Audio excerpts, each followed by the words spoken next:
7 বছরের ইয়াছিনকে রেখে অন্যত্র চলে গেছেন তার বাবা মা। এরপর থেকেই দাদা দাদির সাথেই কাটছে জীবন। মাস তিনেক আগে জীবিকার তাগিদে মুন্সিগঞ্জের সিরাজদি খান উপজেলার রাজানগর বাজারে মিন্টুর হোটেলে কাজ শুরু করে ইয়াছিন। গেল 25 জুন কাজ করার সময় তার হাত থেকে অসাবধানতাবশত একটি প্লেট ভেঙে যায়। এ ঘটনার জেরে ইয়াছিনের হাতে, পায়ে ও পায়ুপথে গরম সেকা দিয়ে পাশবিক নির্যাতন চালায় হোটেল মালিক মিন্টু।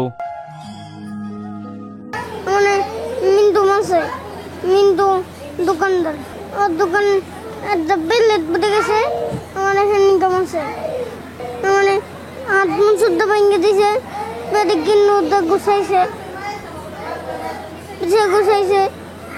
আমার পায়ে দিছে, সেক দিছে, চিনি দিয়া আমার পাশে সেট করে উঠছে, কি দিছে জানি না।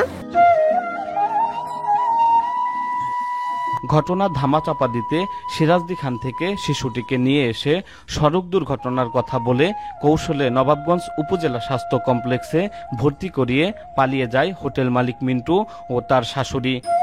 বর্বর নির্যাতনের ক্ষত নিয়ে গেল 1 সপ্তাহ ধরে উপজেলা স্বাস্থ্য কমপ্লেক্সের বিছানায় কাতরাচ্ছে শিশু ইয়াছিন।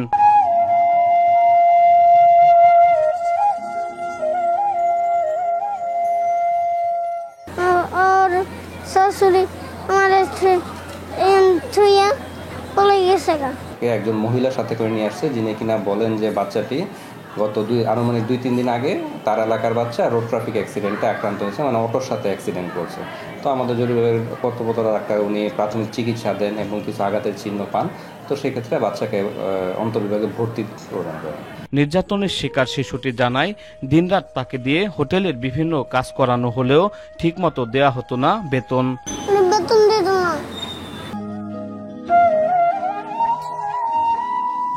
ইয়াছিনের গ্রামের বাড়ি মুন্সিগঞ্জের সিরাজদি খান উপজেলার মধুপুর গ্রামে। তার দাদি আফরোজা আক্তার জানান, বাবা মা না থাকায় তাদের কাছেই মানুষ ইয়াছিন।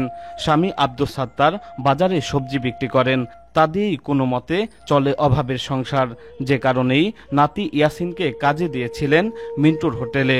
ওই কি এটুকু বলাপানে কি কাম করব, আমি আমার ভাল লাগে, আমি ওরে বাইতে নিয়ে পালু, ছেনি দেওয়া সেক দিছে পায়খানার রাস্তায়, পার মইবে, তারপরে ওই প্রসাবের রাস্তায় তার আত্মসারদা ভাঙছে।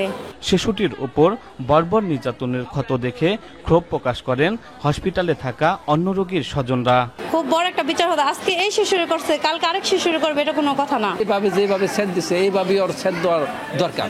শিশুটির শরীরের বিভিন্ন স্থানে মারাত্মক জখম রয়েছে, একই সাথে তার বাম হাতটিও ভাঙা রয়েছে বলে জানান দায়িত্বরত চিকিৎসক।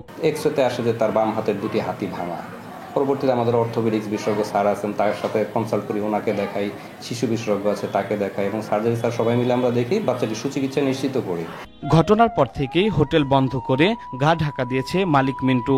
এ ঘটনায় সিরাজদি খান থানায় মামলা করবেন বলে জানান ইয়াছিনের দাদা আব্দুস সাত্তার। ডেস্ক রিপোর্ট, প্রিয় বাংলা নিউজ 24।